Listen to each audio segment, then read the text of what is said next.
आपण आज एका अगदी काय म्हणतात परिचयाच्या इंग्रजी वाक्यांशाबद्दल बोलणार आहोत हं.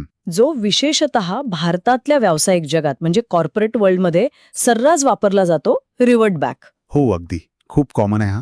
आपल्याला जी माहिती मिळाली आहे ती याच वाक्यांशावर आणि त्याच्या योग्य वापरावर जास्त लक्ष केंद्रित करते. Please revert back to me by EOD असं काहीसं ऐकलं की अगदी प्रोफेशनल वाटतं नाही का. हो, वाटतं खरं, एकदम स्टँडर्ड वाटतं. अनेकदा ईमेलमध्ये किंवा बोलतानाही वापरलं जातं. पण गंमत म्हणजे या माहितीनुसार व्याकरणदृष्ट्या यात एक छोटीशी अडचण आहे. बरोबर. चला जरा खोलात शिरून पाहूया का. नक्कीच. आणि ही अडचण समजून घेण्यासारखी आहे कारण ती खूप सूक्ष्म आहे. मुद्दा आहे अनावश्यक पुनरावृत्तीचा, ज्याला इंग्रजीत रिडंडन्सी म्हणतात. अच्छा, रिडंडन्सी. हो, म्हणजे शब्दांचा अनावश्यक वापर. भाषेच्या प्रभावी वापरासाठी हे टाळणं महत्वाचं ठरतं. म्हणजे आता रिव्हर्ट या शब्दाचा विचार केला तर त्याचा मूळ अर्थच बर मागे जाणे बर किंवा पूर्वीच्या स्थितीत परतणे असा आहे.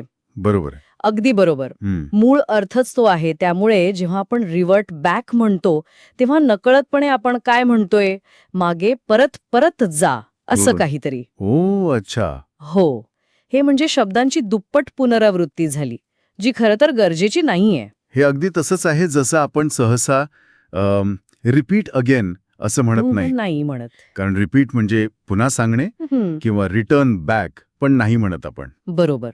कारण रिटर्न म्हणजे परत येणे, त्यातच बॅकचा अर्थ आला. मग याच लॉजिकने रिप्लाय बॅक सुद्धा तांत्रिकदृष्ट्या गरजेचं नाहीये. अगदी अगदी तसंच. रिप्लाय म्हणजे उत्तर देणे, बर परत कशाला, नेमका हाच मुद्दा आहे.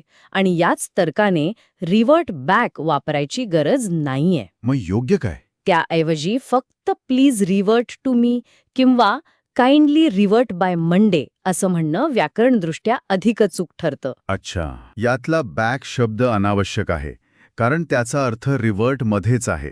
पण मग हा प्रश्न येतोच मनात की जर इतके लोक हे वापरतात, विशेषतः म्हणजे व्यावसायिक जगात, तर ते चुकीचं कसं मानलं जातं?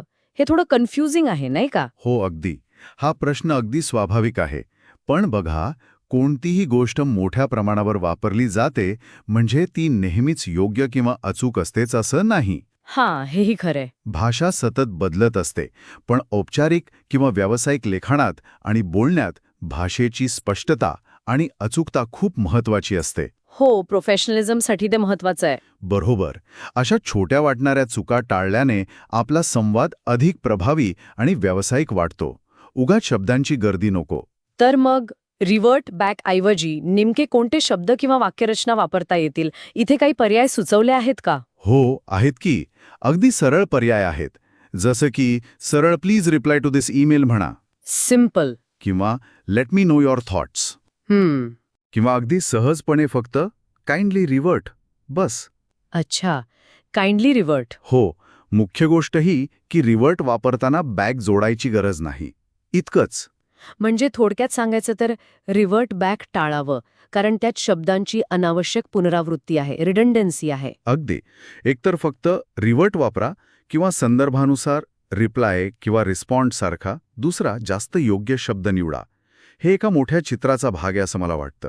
आपली भाषा अधिक नेमकी आणि प्रभावी कशी करता येईल याचा विचार करणं गरजेचं आहे. म्हणजे या चर्चेचा अर्थ असा आहे की आपल्या दैनंदिन, विशेषतः व्यावसायिक संवादात भाषेच्या अचूकतेकडे थोडं अधिक लक्ष देणं फायद्याचं ठरू शकतं. नक्कीच. रिव्हर्ट बॅक हे त्याचंच एक उदाहरण झालं. छोटीशी गोष्ट आहे पण महत्वाची आहे. अगदी. आणि हे आपल्याला एका वेगळ्या विचाराकडे घेऊन जातं.